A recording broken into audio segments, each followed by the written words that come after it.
आम्हाला भांडायला येत नाही, त्यांच्यासारखं बोलायला करायला येत नाही हो आम्हाला. लई चालबाज लोक आहेत हो, ड्रामेबाज लोक आहेत.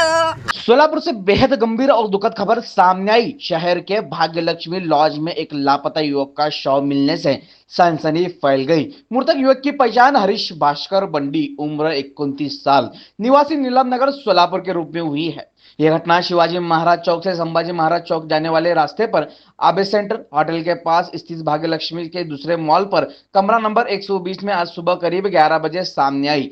परिजनों के अनुसार हरीश का एक युवती के साथ प्रेम संबंध था। परिवार ने शादी का प्रस्ताव रखा था, लेकिन युवती के माता पिता ने इनकार कर दिया। इसके बाद हरीश मानसिक तनाव में बताया जा रहा था। दिनांक 4 फरवरी की शाम वो घर से निकला था, जिसके बाद एमआईडीसी पुलिस थाने में गुमशुदगी की शिकायत दर्ज कराई गई थी। आज सुबह लॉज के कमरे में उसका शव मिलने के बाद परिजनों और इलाके में अफरा तफरी मच गई। पुलिस ने शव को सोलापुर के सरकारी अस्पताल सिविल हॉस्पिटल में पोस्टमार्टम के लिए भेज दिया गया। परिजनों ने इस पूरे मामले की निष्पक्ष जांच और उचित कार्रवाई की मांग की गई है। फिलहाल पुलिस मामले की जांच कर रही है।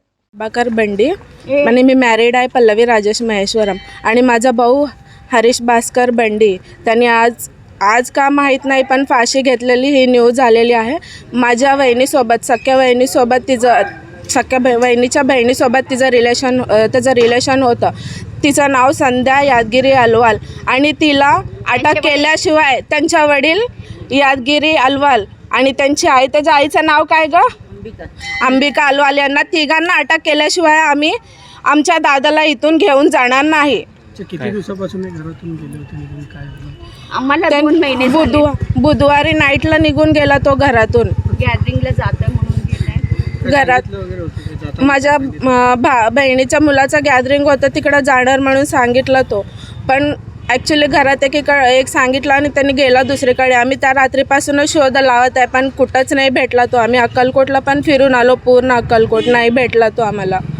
त्यांच्या घरी गेल्यानंतर मुलगी मागायला गेल्यानंतर त्यांनी काय म्हणाले, काय आम्ही नाही देणार एवढंच बोलले त्यांनी। 3-4 वेळा पंचांग नाही भेटलं म्हणून, पंचांग नाही जुळलं म्हणून त्यांनी असं बोलले, पण ॲक्च्युली त्याची आई पण माझ्या भावासोबत फिरली त्या मुलीला घेऊन। हे सर्व आधी करताना त्यांना नाही कळालं का नाही द्यायचं आहे म्हणून त्यांना। कधी गेलो होतो त्यांच्या घरी? मंगळवारी गेला, मंगळवारी सकाळी गेले होते त्यांच्या घरी। बुधवार त्यांनी घरातून मंगळवारी त्यांच्या घरी गेला। आमचे 2 नंदा त्यांनी आहेत, आमचे जाऊची बहीण त्यांनी, आमचे मालक आणि परत आमचं धीर त्यांना घेऊन गेलं। 5-6 जण गेलो नीट बसला केलं, पाणी दिलेत, नाही घेतलं आम्ही, आम्हाला काही हे नव्हतं, जाऊ दे म्हणून बसला बोलवायला होते ना, संध्याला बोलवा तुम्ही म्हणता ना। आम्ही आई वडील जिवंत असेपर्यंत संध्याला त्याच्यासमोर आम्ही आणत नाही। कशाला आणत नाही? तेव्हा फिरताना वाटलं नाही का तुम्हाला? ते फिरताना मी डबा बांधून बाटलो का तिला, असं म्हटलं त्यांनी वडील। अशी छाती मारून तुम्हाला देत नाही मी, पंचांग जुडलं नाही, एका मुलीला दिलाव, दुसऱ्या मुलीला देऊन आम्ही फाशी घालायचं नाही आम्हाला। आता आमच्या मुलाला फाशी घातलाव का तुम्ही? सोलापुर की हर बड़ी खबर हिंदी में अभी चैनल को सब्सक्राइब कीजिए और बेल आइकन दबाइए।